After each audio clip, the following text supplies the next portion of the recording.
Hello and welcome. We're going to start off with your 60-second recap from Favor, and then, of course, we're also going to be looking at the results to both the North American and the APAC brackets from this past weekend. We'll also be talking about Genji. Don't worry, we will be doing some talk about Genji as well. I'm Jayne, this is Avast, and welcome to Contested.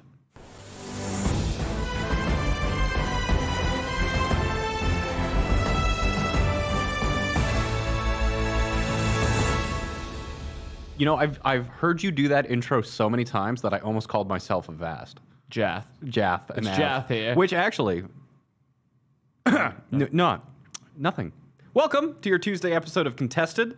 It's another wonderful day here in the Frontier Communications studios. It is hot out in Dallas. We had some crazy thunderstorms too, man. Yeah, it was a nightmare for me in particular because my parents were like, let's paint the baseboards. And I was like, why are we painting the baseboards right now? And then they're like, it needs to be done. I'm like, no one can see the baseboards, but whatever. And then my dog hates thunder, so then we had to it was just a disaster. I've got a 4-month-old puppy, and we were out on the walk. It's weather here is weird. Texas, I mean, there's a reason why it's cheap to live here, and it's because our weather is terrible. Yeah. That's really it. No, That's we went really from clear skies to torrential downpour and just booming lightning and thunder. And Theo, my puppy, did not like that. But yeah, it's shifts on the daily. I mean, yeah, hopefully we're over this summer. It's just a Canadian. A summer in Texas is not something that I can handle. But get ready. It's only 6 more months of summer to go. 6 more months of summer to only go. 6 more months of summer to go.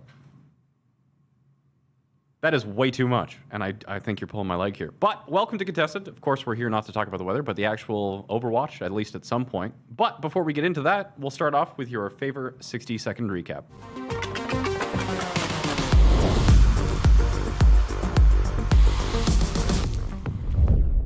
You're not going to keep playing the music? Okay. Welcome to your favorite 60-second recap. Of course, this past weekend was the finals of the most recent installment of the tournaments.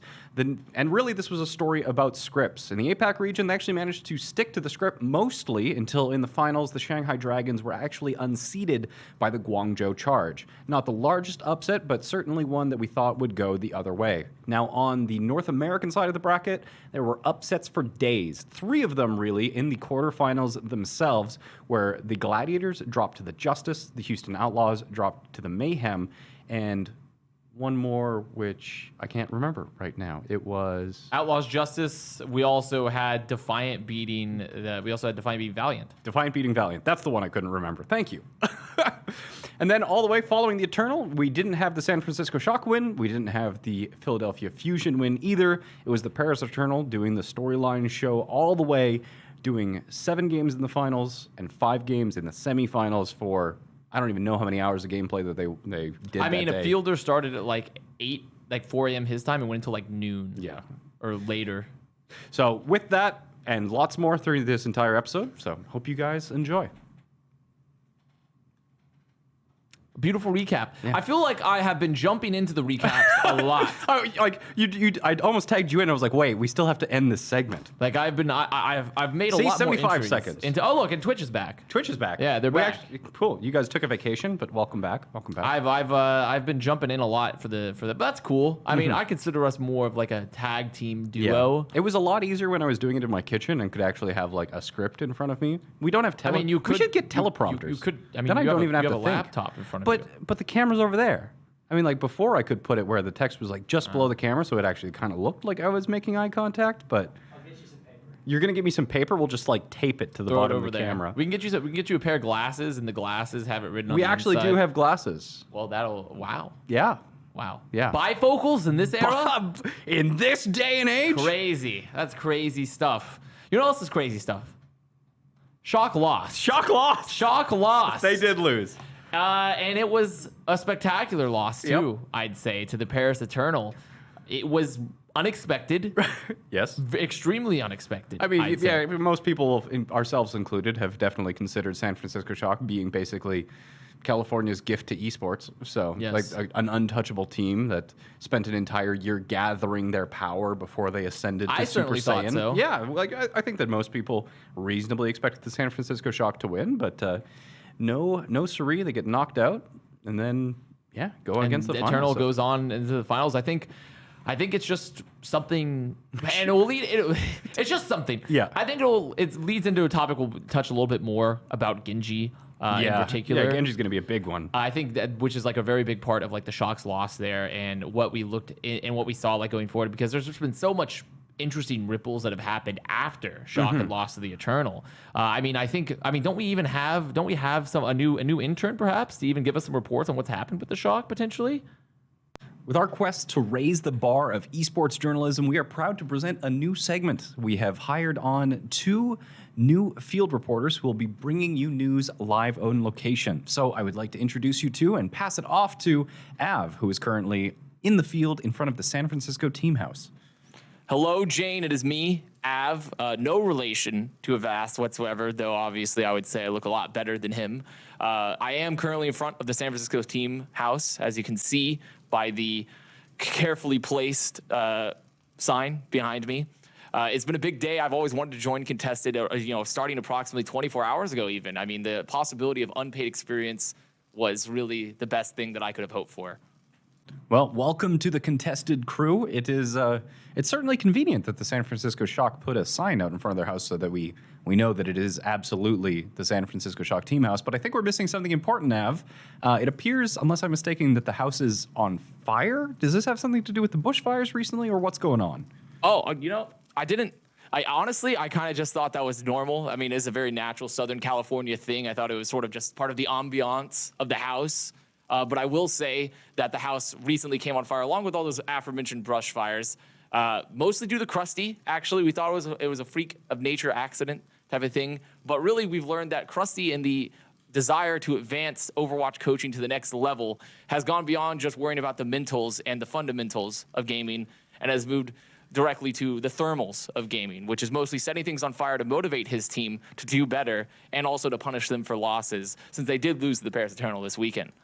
Now, the loss at the Paris Eternal was also handed down by a former coworker of Krusty in the form of 9K, head coach for the Paris Eternal. Does this have anything to do with the cause of Krusty's rage and lighting the house on fire? Yes, Krusty at one point gave an interview to an Insider Magazine source. Well, not me, though, because I just got here. I don't have the credentials just yet to get into the burning house or the gear. But I will say that he did give an interview and said that apparently 9K is the Edison to his Tesla of Overwatch. He stole everything from him and is now trying to do it better and make more money. And just like Tesla, Krusty likely is moving more towards a doomsday device build. This is such, as we see the beginnings of that with the fire behind me, and likely we'll have to see where Krusty goes from there. Now, recently, Andy Miller also put out a tweet saying that the San Francisco Shock was looking for new players through the form of open trials. Does this have anything to do with the fire? Hopefully nobody was hurt in the blaze, but what's the situation, Av? Well, the fire started out actually relatively small because Krusty's not great at starting fires. But Andy Miller then actually coming in via helipad, the gold-plated San Francisco Shock helicopter, NRG helicopter, came down to the extra oxygen, then ignited the blaze further. And when he entered the house, he pulled out his legendarily fat wallet, and also joined in with a tag team beatdown of Super. And that's actually what really exacerbated the fire. And also afterwards, then let's put out the open tryouts due to his disappointment with the team. And then upon exiting the building again, the extra oxygen from the helicopter again made it even worse. So Southern California is suffering a lot from Andy Miller's rage currently. Well, thank you very much, Av. That is certainly stellar reporting. I appreciate your insight. You're certainly much better at this than Avast is, I'll tell you that much. Is there anything else that you'd like to share with us? Any other insights before we return to our regular program? Well, actually, I was just wondering about my compensation for being out here, and then when's my starting bid? Yeah, I had technical difficulties at the end. I couldn't hear what Av was saying. Wow, Av really good at what he does. He's fantastic. I have to say, for an incredible amount of $0 per day and 0 cents per day, he does some great work. Av does incredible work. Yeah, out there. Between him and Jath, which we'll hopefully see in the field soon, we will be chasing after the Pulitzer Prize for journalism. Absolutely here. We might have to get him some equipment. Yeah. Especially if there's more brush fires on the horizon and team house fires. Also, I see a lot of slander for Av's reporting. Yeah, apparently already. Av doesn't know geography. Well, first of all, Av's not paid to know geography because Av's not paid at all. And secondly, the San Francisco Shock team house is in LA, not in San Fran. So really, that is Southern LA. Why are you defending Av? Well, because I feel like I think we have to stick our neck out here a little bit for Av. Do we? I think we do. Okay. Av is doing some very groundbreaking work in the world. I mean, we've heard those names: Jacob Wolf, Slasher, Av. It's the trifecta of esports reporting, and I do think that we have to remember that he actually did get those facts right, because the team house isn't in San Fran. Also, there is one correction to that segment as well. I mischaracterized 9K as the head coach for the Paris Eternal. He's actually the general manager, and Rush is the head coach. So. But still, the Edison to Krusty's absolutely Tesla. Still the Edison Still to the Krusty's same. Tesla, and I hope everyone's okay due to in the fallout of the Krusty and Andy Miller tag team beatdown. Yeah. So send your sympathy cards to They Super. weren't able to. Av wasn't able to get there soon enough to capture that on video or audio. But as he said, You know what? Next time we should have like Jath and Av do reenactments. Jath. Yeah. Have we also add Jath to the roster as well? Oh yeah, we've signed Jath onto the Wow, contested. but we didn't have a segment for No, Jath. no. Jath is still he's working the beat. He's trying to find a story. I see. Yeah. So Av got the first shot. Av got the first shot. Like Jath will join us later, but Okay, I'm looking forward to some of the segments they could potentially bring us. I Yeah. think their experience and most importantly, their lack of pay is going to be really, really big for us here on the show. I think it's going to add a lot. But more about the San Francisco Shock. They did end up losing, and despite their house being on fire, what can we say? What can we say about their loss? Like, let's start with Genji. We'll start with This is Genji. going to be the overarching theme, and I think the easiest thing to point to out of all else is the fact that the San Francisco Shock didn't really play Genji.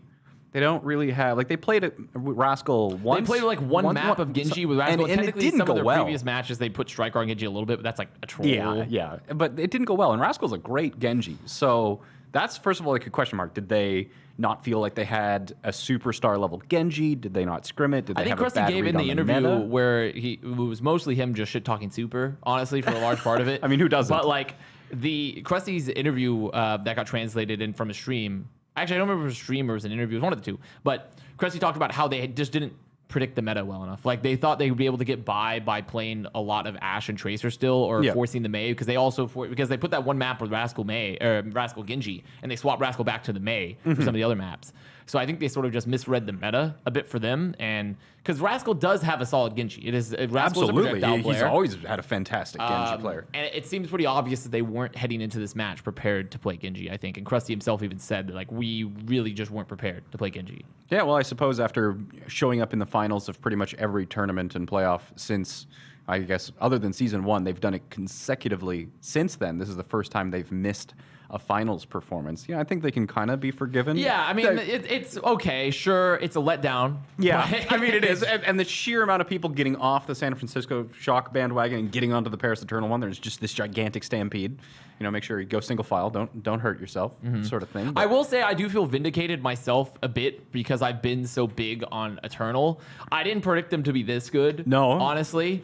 But I feel vindicated with the fact that a lot of people were like, no, Eternal's not that good. Eternal's not that good. Now, how much of that is really dependent on the Genji? Because I think that's like a huge discussion right now. Yeah. Is where does Genji fit? I mean, Genji the is meta. super strong, and I don't think anyone's going to argue if you say that one of the main reasons, not the only reason, but one of the main reasons that the Paris Eternal got to the finals and won the final was off of Sparkle's Genji. You know, he's like his blade is just so elegant, and even when he's not in blade, it's such a clean style. And I really hadn't seen a lot of Sparkle's gameplay. I didn't look at it nearly as in depth as I did once he actually started playing in the Overwatch League, but it's so clean, great to watch. And when the conversation was, is this guy who is by far the most, like the hottest topic for rookies about which team was going to pick this up? I think that was by far probably the most hotly contested, like sought after rookie coming in. Oh, for sure. Like some people were going very, very high salary offers to get him on the team. You know, I don't think we actually know what Paris Eternal actually ended up offering for him, but when you're looking at kind of this performance, this play, and especially the timing in order right after Sparkle turns 18, make sure that he's, well, there's not making sure, but he gets a Genji meta right as he is eligible to play, and he's on a team where he can actually perform like that. That's fantastic. But another real standout, I think, for the Paris Eternal is the fact that they won this tournament with Fielder still on 200 ping. And on a crazy time zone, and too. a crazy time zone. I mean, the ending camera when all of the Paris Eternal were celebrating, and then Fielder's there at like 5 a.m. or whatever He's it was. just like sitting there looking very exhausted. dead. It's like the life is drained out of him. But I mean, they pulled it off after like 7 hours of gameplay. But there were a lot of people on the Paris Eternal that made that win happen, other than Sparkle. But Sparkle, I think, was definitely leading the charge, especially in a meta that was just so heavily focused on how good is your Genji. I mean, we saw things. I mean, teams entirely shifted their paradigm for this cup for where the previous. I mean, obviously look at other notable examples. Justice beat Gladiators. Yes. Yeah. And Defiant beat both Valiant and Reign. Yeah. So That was and crazy. Then Fusion, who Like, I didn't really feel big on going in. Well, I knew it was good, but I didn't feel big on. Fusion just dominated with EQO's Genji. EQO probably having the craziest clip of the entire tournament on Rialto. If you haven't seen that clip, Chad, we don't have it as an asset. But if you haven't seen EQO capping first point as Genji, just like It's incredible. it is mind blowing. And then all the teams that misread the meta or didn't force a Genji play really fell behind. When we look at Houston, Mayhem, Valiant, Shock, even though Shock was good enough that they could make it pretty far, they still needed Genji to beat a top-tier Genji team, and they didn't really have it prepared. And you're seeing teams like Washington Justice, which very recently have been just like the butt of many jokes. They have Tuba, who's named backwards, but anyway. Krusty named Tuba as the best Genji in the Overwatch League, by the way. Really? Yeah. I mean, he's fantastic. Really good. I believe that's what he said, or top 3. Was it best or top 3? It was one of those two. Chat will know. But yeah, he managed to, the combination. Either way, still, it's incredible that one of this top 3 player in the role is on the Washington Justice, right? Yeah. But no, they using that, they managed to beat the Los Angeles Gladiators. That one, they managed to beat the Best. Gladiators, Could even say though the best. Gladiators are slumping a little bit. So I would say beyond Yeah. slumping at this point. Yeah, I I think one of the interesting. This isn't the first time that we've heard kind of like, I wouldn't say weird predictions, but predictions that are not the popular opinion, because Krusty, member of the San Francisco Shock, calling Tuba the best Genji in the league. Interesting comment. But they also called the Dallas Fuel a top 3 team during the last tournament. True. So It's like it's like how previously, like how I think it was the London Spitfire, this old dynasty made the comment of like, we're the most scared of the Outlaws in season 1 or Really? whatever. Yeah, and it brings up a debate. Like people bring up as like, well, Krusty was really sarcastic in this interview, so it's tough to tell. Is like, was Krusty just trolling for certain questions? I can never tell. Yeah. It's hard to tell, but I feel like that's probably not right, considering that like the other 2 answers were very serious for his Genji picks, and Tuba has looked very good on Genji. In fact, I would say Tuba's redeeming quality as a player is his Genji by far. Followed secondly by like his Pharah or tied around there. So I do think that's like probably not a sarcastic answer. I do think that's like a very real answer from Krusty. But who knows, right? It's tough to tell from text necessarily. It's tough to tell, but I think that's probably a pretty valid answer that he gave. Now, I wanted to. So one of the big differences that we had in our brackets, we were very similar on the APRAC bracket, and we'll get to that discussion. But you actually predicted that the Mayhem were going to go into the semifinals against the Fusion And win. Yes. So Fusion did beat. They beat the Houston Outlaws, who upset the Florida Mayhem, or upset depending on how you were actually viewing that. But from how you expected the Philadelphia Fusion to perform to how they actually performed, where are you at now, having seen what went down? I will say, first of all, it's become very apparent for the Fusion that Alarm needs to be in playing Brigida for this team. I think Alarm's Brig is really, really good, because the impact of Brigida is once again cannot be understated currently. Yeah. But we'll see how that changes once the Brig nerfs go live in our next matches that are played, because there are going to be a whole host of like regular season matches. So we'll have to see what happens when the Brigida changes go live. But it's clear that Fusion with Alarm on Brig full time and EQO getting to play Genji was extremely like a huge force to be reckoned with. I do think that's like a very ideal thing for them, but obviously Brigida is changing. We'll have to see what the impact of it still synergizes with Genji as well, because a big part of the reason is that Genji could get 50 armor and could be armored up on top of the instantaneous heals. And so without that armor difference, does this change Genji's dominance in the meta? Does it without having something to keep him alive when you're going to get bashed? Because that's what it's all about. It's like you're going to come in, you're going to get bashed, then they're going to wait for the dash, and they're going to try to whip shot you so you don't have another dash afterwards. So I do think that's something that's very important for why Fusion looks so good. But it's not just EQ as Genji, but that Alarm played Brigitte full time. And I think that's a very, very important thing to talk about for Fusion, because they hadn't been playing Alarm Brigitte full time necessarily before. They've been sort of swapping off with Astro and changing their lineups a bit. But that was the ideal lineup for them in that tournament.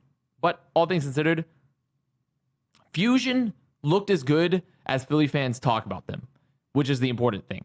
I say. I'll buy Fusion, that for $1. finally, outside of outright winning, this is the first time that I would say Fusion, for me at least, 100% lived up to the hype that their fans brought. I think Fusion looked really, really incredible.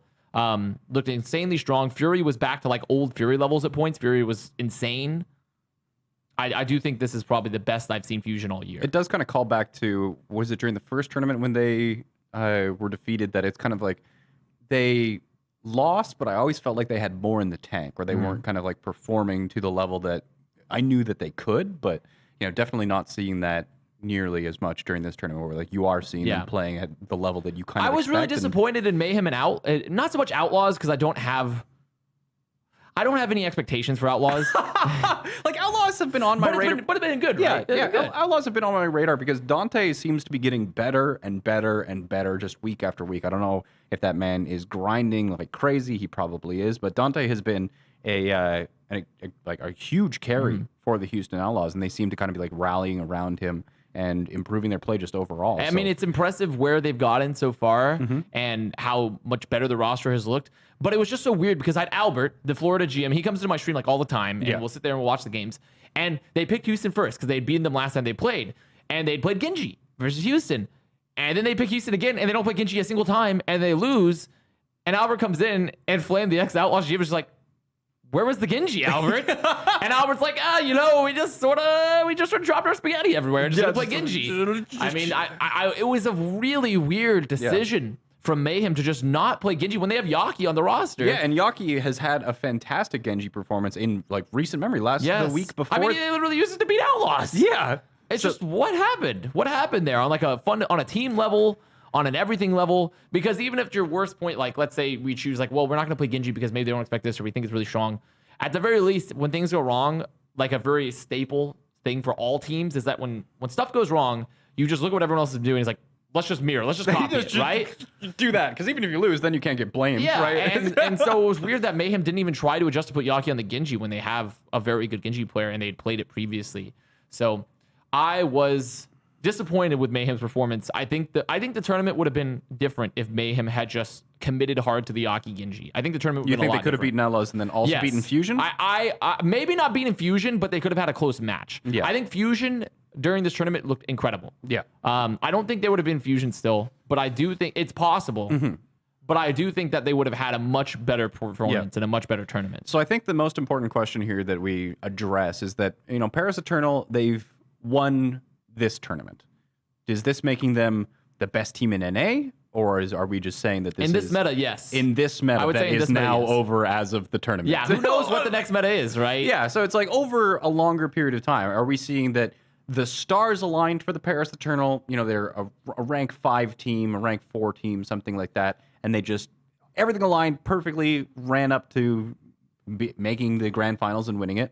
Or are they a serious contender for being a team on the same level as Shock, if not better? I struggle to see their longevity still. It's not that I ever think they're going to be bad, but I struggle to see them ever outside of a meta where Sparkle can play his heroes that he's incredible at, like Genji or even Doom. Or maybe Pharah, too. I could maybe throw Pharah on that list. I find it hard to think that Eternal would compete with Shock. I do think also where I said, like, yeah, Eternal's the best team right now in this meta for an A, but Shock just misread the meta, apparently. Yeah. So who knows what would have happened if Shock saw the Genji meta come in and started practicing Rascal and Genji earlier, or maybe even if they hadn't even traded Architect, because there was this whole thing where Architect really wanted to be traded for playtime to Spark. Yeah. And Spark has been super disappointing for me in the Asia region. But if there had been a Genji meta upcoming and they'd seen it, it's very possible that Architect could have been getting more playtime and might not have been traded, and they would have Architect for the, because also Krusty listed Architect as like his top 2 Genjis as well. Yeah, I still don't think it's come up quite a few times, but I don't think that Krusty's very happy that he lost Architect about that. So, do you, especially with Andy Miller putting out the tweet saying they're looking for players, and he clarified that it was more of like a legacy building thing, like they want to build for the long term, just like they did. Also, even if it wasn't, it's not like Andy Miller's going to come out and be like, we're cutting our fan favorite roster that has won the Av league. did just show us the house burning. That's true. Av showed the house burning, but that, like I said, it could be. Av himself said that it could be a. How much more abuse can these players take? It just could getting be like slapped a around by the motivational gold-plated wallet. You know, you don't know. You don't know these things. But we obviously don't know their intent behind it necessarily. Is Rascal a superstar Genji level to be able to compete with Sparkle, or does the San Francisco Shock need to find a flex DPS? We don't know. We don't know. Because the real answer is we don't know, because we just haven't seen Rascal play Genji, really, right? Like, we saw him playing for like one map. And it's very, and you don't just whip out the, because also the thing about this Genji play that is very different than some of the other, it's really not that different, but it is extremely Orisa-centric. And before, when Genji was meta during dive, you were still a team-centric, it was still very team-centric. Like, you relied on your team to follow up off your kills and to dive the target you're diving, right? Mm-hmm. The difference is now, instead of your tanks and your Tracer diving with you alongside your Mercy pocketing, now it's setting up the combos and removing the Immortality Field from the Baptiste, and then your Genji comes in using halts and utilizing all those. So it's once again still very tank-reliant in terms of removing cooldowns, setting up the Genji dashes and the blades, but it's just a different type of coordination. So it's not something that you just pick as like, okay, I'm going to play Genji and I'm going to dominate and it's going to be really good. There's clearly a level of integration and team play that goes alongside it. And so if Shock just didn't prepare for that at all, then, you know, it's tough to really see what their ceiling might be with the Genji comp if they just haven't prepared for it. Now, before we move on to talk about the APAC region, the last team I wanted to talk about was actually the Dallas Fuel. Now, the Dallas Fuel, a team that in both the Melee as well as the most recent tournament, they knocked out very early, first round, by teams that would eventually end up actually winning the whole tournament. True. So they lost to the San Francisco Shock in knockouts in the Melee, where they famously said they did that because they wanted to get them out of the road early because they considered the Dallas Fuel to be a top 3 team, which everyone, including myself, went, what? And then immediately after Dallas Fuel being considered a top 3 team, they have that really crazy upset against the Vancouver Titans, which, of course, they were playing with Onigod. Decay requested a rest. And then in this most recent tournament, they play against the Paris Eternal in knockouts, and it was actually a rather close match. It was okay. Yeah, it was okay. It wasn't terrible. They were one fight off of taking Hanamura and one fight off of taking Watchpoint Gibraltar as well. Fielder hit the nuttiest sleep on Doha during a Nanoblade, shut that down, and that led to the team fight. But what was a 3-1 for the Paris Eternal, very easily 2 fights away from being a 3-1 for the Fuel. So we're talking about the Los Angeles Gladiators being this quantum dark matter. No. I know where they're at now. I know. That's what I'm saying, is that they have now resolved to suck. Yes. We are very clear the fact that the switch has flipped. The switch has flipped. They finally, quantum bit no longer entangled. The spin is towards the suck side of things. I think the Dallas Fuel are the next one where it's like, we don't really have a clear picture of how good they are. I would say Fuel is at the is definitely in the zone of they have the potential to not be the worst team, but which is not high praise. That is the most euphemistic thing I've seen. But the problem is that once again, it's the same. They're just sliding into Atlanta and Gladiators territory, where it's like they're and Valiant. Best case for them, is they end up being a gatekeeper team. It seems at points. Because if there was any meta for Fuel to come out and just dominate in, it was the meta that we just played where Genji is the playmaker. Absolutely. And you build around Genji. And it didn't happen in the tournament. Now, granted, they played what could be the best team in NA on that meta, and the team that beat Shock and beat Fusion. So maybe it's unfair to say if it continues where Genji continues to be a very integral part moving forward, even with the Brigida nerfs, then maybe we can reevaluate.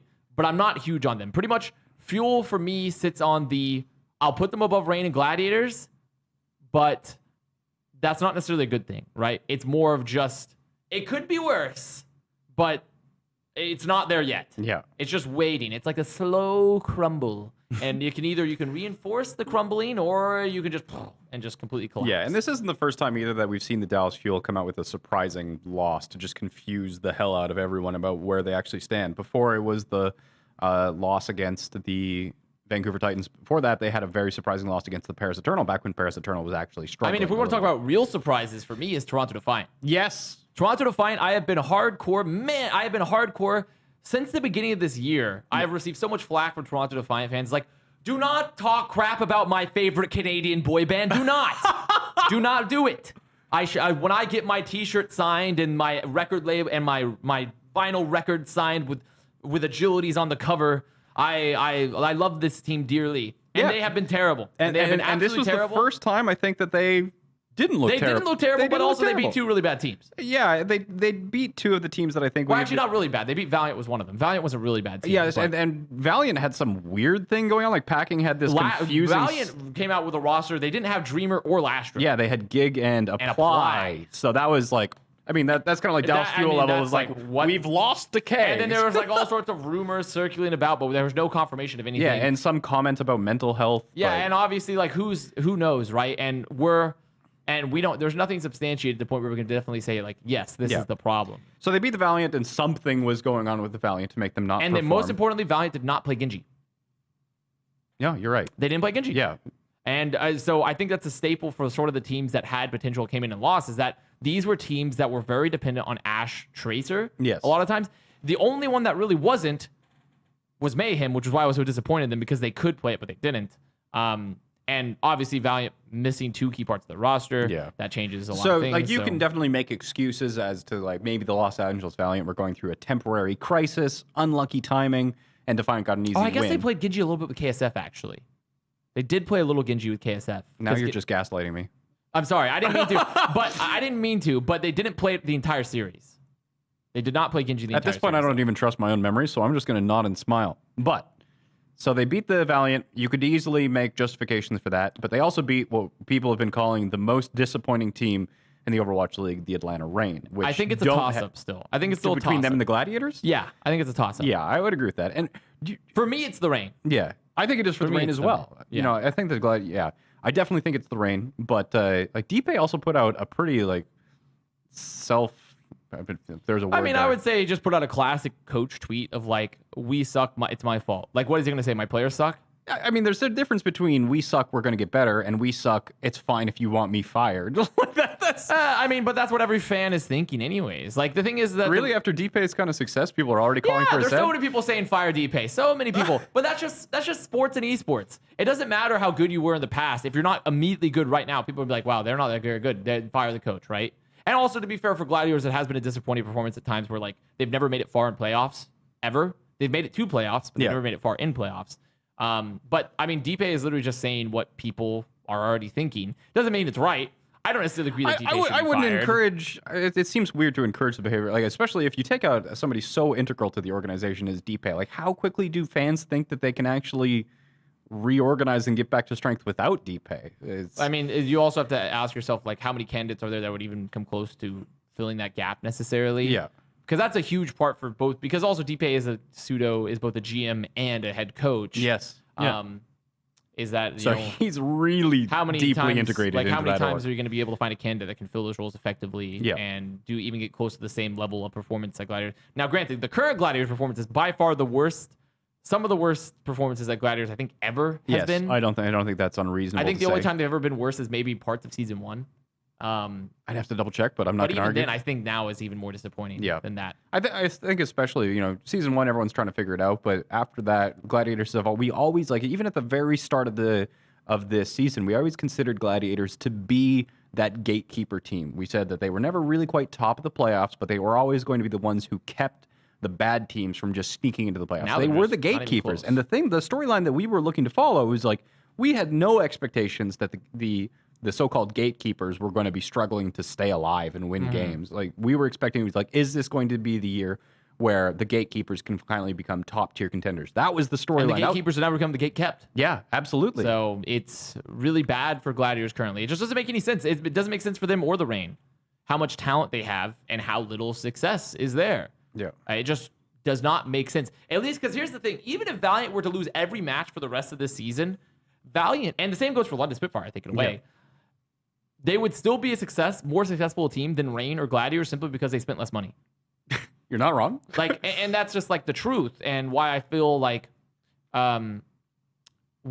those two teams have a lot of spotlight on them, especially for myself currently, is that like getting mediocre results is fine if you pay for mediocrity, but getting bad results when you're paying expecting for great results is an exceptional failure. There's also the other side about expectations, right? People at the very start were talking about Valiant. Most people had the power rankings at 20th, just like straight up bottom of the rankings. People were saying that this roster is a joke to even be considered part of the Overwatch League. So we're also looking at kind of like an inversion of expectations where, not only are they spending very little money, but nobody expected anything of them. So it is a very similar situation to something like the London Spitfire, for example, whereas a team like the Los Angeles Gladiators, they picked up OG, a superstar main tank in his own right. They had the absolute fan favorite tank duo between OG and Space, not to mention everyone else on that roster.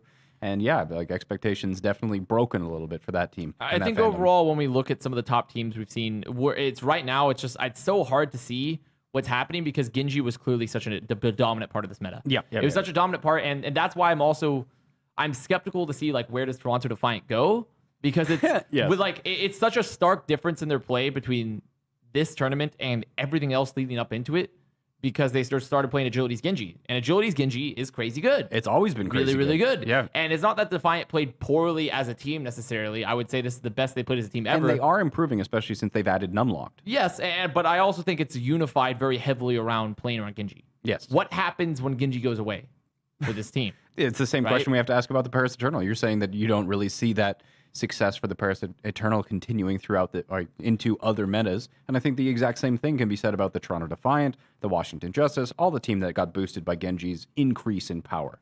It's because before that they had got dominated by both Fuel and Reign. Yes. So it's clear a switch got flipped there, and now it's just, does the momentum continue?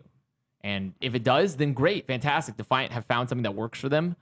But you can't really be confident saying 100%, Defiant are going to keep doing really well without Genji, because there is literally zero evidence to suggest that at all. I agree. And even then, as they went further into the Summer Showdown, they then immediately lost to an actual pretty strong team, Fusion, pretty handedly. So that's just how I feel about them. Well, enough about the North American region. Moving on to the division that actually followed the script a little bit more closely. The APAC division. APAC division. A lot less spicy. Less spicy, yeah. So we definitely have a top two contenders. I think the biggest one to talk about is that the Charge actually did beat the Shanghai Dragons. And how big of an upset is this? I would say it's an upset, but it's not the biggest upset, because I think coming into this, we had pretty much publicly stated that I thought Charge was the third best team in the league. I think you echoed that sentiment. Yes, yeah, absolutely. And it rang pretty true, moving here, because Shanghai almost did the map 7 reverse sweep. They almost did. It was really close to going to map 7. It was super close to going to map 7. So Charge took 3 maps just right away, and even those maps were pretty close. I think the only one that wasn't was the very first control map. So Charge came out blazing right out of the gate, take that first map. They carry that momentum into games 2 and 3. And throughout this entire time, you don't see Shanghai faltering. You see them adapting, getting better, and then they take the next 2 maps, bring it back 3-2.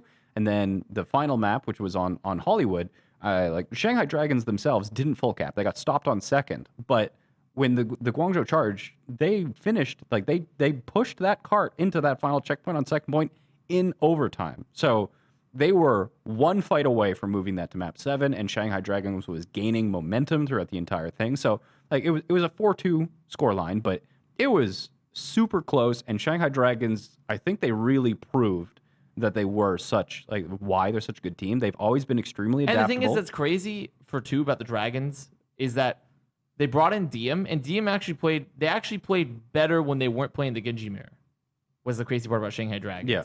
And people were just shitting on DM for this, but they actually were playing a lot better when they weren't playing the Genji mirror. They're probably one of the few, they were actually probably the only team in the tournament that if they just not tried to play the Genji mirror, they might have actually just won. Probably the only team.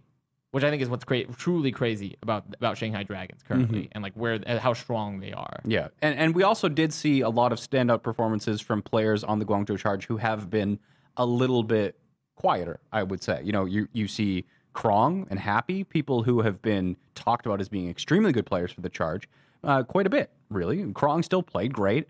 You know, the way that the meta evolved had the Widow duel being less involved. There was a lot more kind of macro posturing and hiding from Genjis and things like that. But Aileen, probably one of the best Genjis. People are saying Aileen is the best Genji currently. I mean, there's no real way to compare. There's no standard. But certainly, you know? like Aileen was looking amazing, and then Shu as well on the Baptiste was, I think, a little bit of a game changer for the Guangzhou Charge that people didn't really expect. But that man on the Baptiste had some fantastic plays and was definitely a difference maker in quite a few of those situations. So, you know, like the Charge also just had people step up and raise their game to the next level in a way that we haven't seen from the Charge before. And I think that was the difference maker in this matchup between them and the Shanghai Dragons. I think also, once again, it just lends credence to the fact that Genji was the sort of the kind of the most important fact. It was the load bearing ficus of most teams, if I were to say. Yeah. It was definitely the sort of the way that teams defined themselves was how they played around their Genji. And there were different styles of doing so, and I think that's where Shanghai once again faltered, whereas they sort of lived or died by the fact that they didn't know how to play around a Genji, and they didn't play the mirror very well. Fleda's Genji was meh at points. I do think that is really the narrative we should be taking away from this, was that Genji and how you played around Genji was a deciding factor for this tournament. 100%.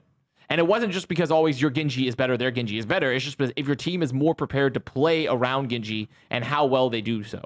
And so I think that's where Shanghai once again had a lot of their problems. It's not just because of Charge playing exceptionally well, but they just had a much better handle of the meta again. And that's why both the dominant teams, the teams that both Shock and Shanghai that have come in and have been looking like the clear best of the regions, or at least for Shanghai, have been looking like the best, maybe not the clear best, but the best in the region. I will say that they found a meta that worked for them very well, and then they came into it and they had a very bad handle on what it was, but partially probably because of the success leading into the tournament. And I think that's really what was the difference maker for both of them, for both Shock and Shanghai, was just a meta read. It really was. I feel like it was a meta read. And if they had a better grasp of it, they might be in a very different position, but that's how can we know, right? Because they didn't. So who knows what happens with them moving forward, and if they learn anything in particular. I overall just a general comment. I know that we haven't talked about hero pools recently, but I am really enjoying the 2-week hero pools. I think it's a good change. I think it's the perfect length. You have that 1 week where everyone's a little bit experimenting, and then see who has, even the meta is shifting from that first week in the pool to that second week, but you're still having people who misread the meta, but then on the other side, you do have people who like really perfect it even within that 2 week period. So just as a random tangent, like I really do think that we finally hit the sweet spot on this hero pool. But it was the best solution. Yeah, by far. think so, yeah. Because hero pools are good because we can't balance the game. Regardless if we can make bold statements of like they should just balance the game forehead, they're not going to do it. Not currently. So hero pools are the best thing to make sure that we can get teams experimenting, and a 2 week system allows teams to not lose their mind trying to learn the meta. So talking about some of the other teams in the APAC region, one of the teams. My chat. Did you? Avast can't see chat. I closed my chat. Wait, it's back. It's back. It's back. He still loves you, chat. It's true. One of the teams that's hoarding Genji players, New York. Do you think that it's a New York looked okay? New York and Spark. I could just see your face contort with rage and disappointment. Oh my goodness, dude! I was so big on Spark in particular. Yeah, and when they made these roster changes, we think that New York was disappointing, but before the New York got destroyed, Spark got destroyed by New York. Like, people are like, oh man, I want Chengdu to come to an A. It's like, no, Chengdu does not know how to play Overwatch. Stop.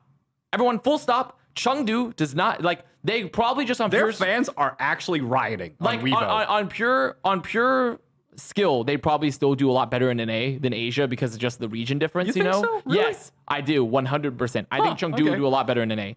But that doesn't change the fact that they would never be good still because they just do not, I don't know what's, it's like there's like a signal blocker like to figure out how to play the game of Overwatch. Like, it's just really weird.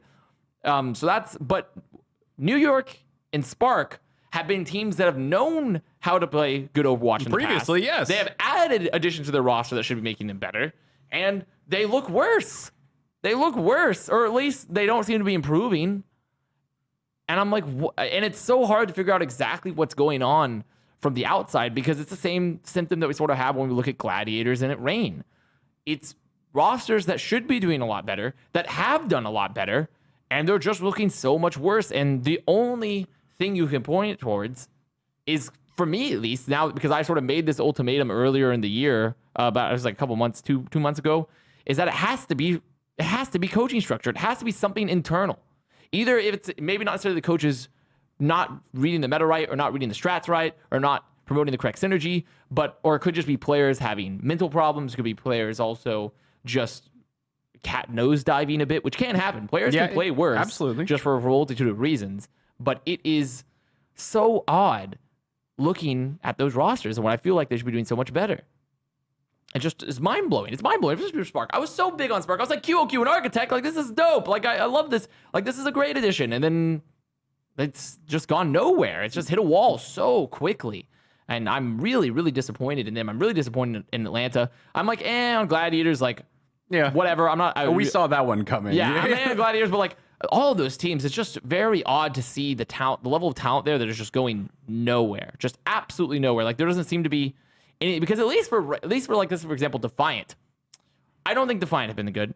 I don't think they're really going to continue to be good going to the future myself. But at least when they came out and beat these teams, Valiant, and they beat Reign, it made sense because it was clear, like, this is where their hero pool is aligned for them to be good, because you could put agilities on Genji and you could play around the agilities Genji. You didn't have to play them on May. And it was like clearly a style that fit with them very well. They really wanted to set up those combos. They wanted to be aggressive. They wanted to really hyper engage with agilities. It all made sense. When you look at their roster, when you look at their history, it all made sense. But for other teams where it feels like they should be doing the same, now that you have like Hoxel Genji, you have Who Are You Genji, you have Architect Genji, you have you have options here to make these same sort of styles work at the very least, and they just fall flat. So I'm wondering just what is happening over there. What is happening? Because I just don't have the answers from the outside. It sounds like you want them to. Extremely exasperated about their performance, and I don't think you're wrong in any way to feel that way. You know, I was, when I saw all the changes, somebody who has very consistently been like, New York's overrated. I don't think that they're good. Their culture is obviously poor. They don't try very hard during their games. And then finally, it's kind of like, okay, you've made some changes that maybe addressing the things that I didn't like about you. And I was really looking for New York to at least kind of test that upper echelon, see if they could become like that solid third best team in the Asian division. Then we just saw none of it. Like none of the things that on paper should have changed what we thought were the issues with New York mattered at all. And you know, I didn't know much about QOQ. Architect certainly should have been an upgrade for the Hangzhou Spark, but nothing has happened there. If anything, they've like lost a little bit of power level. So yeah, don't know what's going on with those two teams either. But I don't think you're wrong, and probably the fans. And you know, it could be meta dependent because people have been like, well, you know, Jonak's not as impactful on BAP as he is on Honor or Zen, but it's like, that could very well be true because it does happen where a player just doesn't adapt as well to a certain character, but it's not an excuse, I think, because any team, especially when you have someone that's as capable as Jonak and knows how to play both Ana and Zen to a very high level. Yeah. And a player, and we see other flex supports be able to do that, like such as Violet, who can play Zen very well, who plays BAP extremely well. Arguably, some people say the best BAP in the league. He's type of thing. extremely good. So being inflexible into a character, it should not be an excuse for someone that's so good when you have a competent staff or structure behind you. So something else is going wrong, either if it's a failure at the structural level or a failure at just a personal player, like mental level, like with synergy within the team. But saying like this player is not good at this character doesn't make sense, because if someone is so good at this, they can't be this bad at everything else, because then that's a failing of somewhere else in the team. Yeah, I don't think it's acceptable for a player of Jonak's skill and ability to, you know, first of all, it doesn't make sense. Somebody's still going to be, like, there are a lot of transferable skills there. It's not like somebody just forgets how to play Overwatch at the level that these people play Overwatch at. And if BAP becomes meta, then it is that person's job to become good at that character. 100%. Especially when, you know, we're not talking about switching from like hit scan to projectile or something like that. These are very transferable skills as well as transferable abilities on these heroes.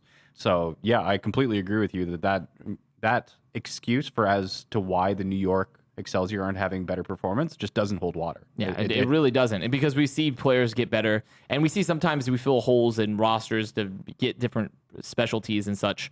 But at the end of the day, Shock, even if they had to play Violet on a full time forever, would still never be like close to that bad, you know? Yeah, They could drop maps here and there, but even if Jonak was just like the league's worst Baptiste, it shouldn't just be that. It shouldn't be disappointing. It does not justify. Unless you're willing to say that just the Asian unless he's region is actively so feeding. strong. Well, yeah. Like, you know, there's a lot of things to say there about that particular sentiment. But I think what we can really take away is Genji. For my summation, my bullet points are this: Genji changed his Genji being so strong and teams figuring out how to play right. Genji changed team styles so drastically that it was very clear that there was a huge power shift for the Summer Showdown for the playoffs. And secondly, I think the Asia region continues to be the strongest region by far. And Charge beating Shanghai should not actually be, is not a negative thing. It's actually a positive thing because it shows how strong Charge are. And it shows how strong like those two teams in particular are within the Asia region. And I do think that those are what, and really if we get a chance to have on offline postseason, which personally I find very unlikely, extremely unlikely, I would be looking to see like how the cross regional play pans out, and on average, it should be probably teams in Asia beating out the teams in A, especially the lower tier. Yeah. But I don't think we're gonna have an offline postseason play. I don't think we're going to because it happened for CDL. CDL went to online because there's just no way to. I mean, unless we it. host that like in Korea or something like that. But even then, the problem is that I'm not sure. I don't know if America's banned from Korea, but it's definitely banned from Europe. Very much from Europe. I don't know if we'll get them in. It's unlikely, but a man can hope, right? But we are going to do Mailbag as well. So I think that just because it's related, we'll start with this week's Mailbag, which we wanted to simply ask you whether or not you thought Genji was overtuned or overpowered since his most recent patch. Well, actually, we need to go through the responses of Dark Horse. We'll do that. I just wanted to. Oh, you want to do the Mailbag first? Yeah. Okay. Yeah. So that like before we get into responding to last week's stuff, do you think that Genji's overpowered, and do you think the Brig changes to not being able to over armor are going to do absolutely anything about it? So there's your Mailbag questions. If you have responses, you can drop in the YouTube comments when they go live on Envytv. We also have a contested Reddit thread that gets thrown up pretty much every time. Yep. They also made a subreddit. And a subreddit. Yeah, there's also a contested subreddit. So it's contested_podcast. r/contested_podcast. So there we go. And if you're part of my Discord, I read the contested Mailbag answer channel, and we grab responses from that as well that we read and respond to. So if you're part of my Discord, you can drop them there too. We grab them from all those different areas. We collate them, and we say, what does our genius viewers have to say about our questions? And last week's Mailbag question was, we were asking for your hot takes, your most, your craziest predictions. And of course, the challenge is always, if you make a crazy prediction and you get it right with no edits, then you get VIP in this channel. So I'm not sure if we have any current MVPs hanging around, but no, we don't. Yeah, we're strict on the requirements. You can't just get them half right or guess for multiple candidates, because there was one that was close because there were a couple that were close, but a lot of people threw out like a couple predictions and got like one of them. But I will right. give an honorable mention for them at least. Is Ender in my Discord dropped it in the contested Mailbag channel of, I think for an A, the dark horse is either Outlaws or Paris. They've both been showing expertise lately on their preferred comps, which is true. And also Paris won the entire tournament. Yep. But you also chose two different teams as Dark Horse candidates. So sort of hedging your bets there, I would say. So we can't give the VIP, but we can give you a shout out for being definitely correct as Paris. And then Morph247 on the contested podcast subreddit had two predictions as well. He said that neither the Shanghai Dragons nor the Shock were going to win in the finals, which would be a pretty impressive prediction, and it did come true.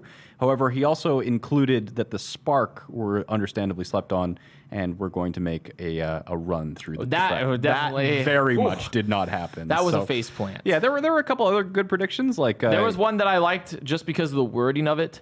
There's two that I like, actually. One was Freya from my Discord, which is Valiant will go all the way, Packing will add another inch, become Packing 11. Shax and KSP will put the team on their backs and dominate Shock's DPS line. Sadly, we did not get to see this because Valiant did not play the roster we were expecting. It was especially weird for me, Valiant, just as an aside, because they decided to play Gig on Orisa when Dreamer been playing Orisa all year too. I mean, like, It's anybody who one thing predicted if anything about Lashro- Valiant, I feel for you. It's like that was exceptionally odd to me on top of that, because Yeah. there's one thing if Lashro, whatever, I don't know what's happening there. Like Lashro can't play, so sure. Yeah. But what happened to Dreamer? You know, like, okay. And then finally, Jin also had, after having an embarrassing 4 games, Chengdu will rebound, taking the APAC Summer Showdown crown in order to boom all power rankings ever created. Yeah, In addition, A-Ting will finally cash in his scrim bucks that he's been saving up since day one. For the NA region, I believe that LA Valiant's a dark horse. They kind of rolled the meta in their own meta. What? Yeah. So I want some of whatever that guy's smoking. yeah, just Chengdu fans. It's just Chengdu fans. It's what it is. It's like just Chengdu fans rage into the void against all rhyme or reason. They're like, no, this is the time. This is the tournament. We'll do it Go now. all the way, baby. We didn't win before. We didn't win the next day. We didn't win for several weeks before this, or months even. But we're gonna win this time. We're gonna win this one. Nobody beats the Chengdu Hunters 14 times in a row. Yeah, okay, Hunters fans. Yeah, so let it be known that in the future, if we are going to be doing one of these prediction threads, I don't want you being like, oh, well, this could happen or this could happen, but maybe no. You pick one thing and you're like, just super confidently, the most ridiculous thing, but still likely. So what we should say one option. One. You have You're one allowed option. one prediction. That's it. One prediction. You can't select them Make all. it a good one. It's not a buffet. Yeah. And gotta pick one. and the person with the most outlandish prediction that comes true gets VIP in the channel. Them's the rules. Them's the rules. How the cookie crumbles. It is. Do It we is. have any more that we wanted to read? No, everyone else kind of sucked. Everyone else. There were a few people predicted that the Philadelphia Fusion would not win a single map. That actually, Hey, I that prediction respect it. came up a couple times. I respect it simply because I was a known Fusion doubter, and so I respect that. But now I have to sort of eat my words a little bit because they did pop off. But God, it's just so tantalizing because it's like, ooh, I don't think this team's that good. Where did the day alert? Where did the day alert? Did you just rip out the bell? Where the hell did that go? Well, we lost. Tantalizing is your word of the day. Tantalizing. Tantalizing. Well, you've broken the bell. I broke my bell. Well, the bell's broken. So that So we don't are know my where- eardrums. Hopefully, it didn't go anywhere in our very expensive studio. So gonna have to go Hastro, find if you that. see this, I really wasn't me. Wasn't me. Either. It wasn't Jane either. It wasn't me. It was the shoddy Jath. bell manufacturer. It was Jath. It was Jath. It was Jath. It was our unpaid intern Jath. That's who did it. But I've been derailed. I've been derailed. Well, good episode of Contested Great today. episode. Drop your mailbag responses below in the Discord, in the subreddit, on the YouTube channel, whatever you want to do it there. But that has been Contested. We're going to be back on Thursday, but we will probably not be doing the episode following Tuesday. Because there's no Overwatch. Because there's no Overwatch this weekend. But on Thursday, we'll have one, and hopefully we'll have a nice picante guest, a spicy guest I for like you. it. And that has been Contested. Bye.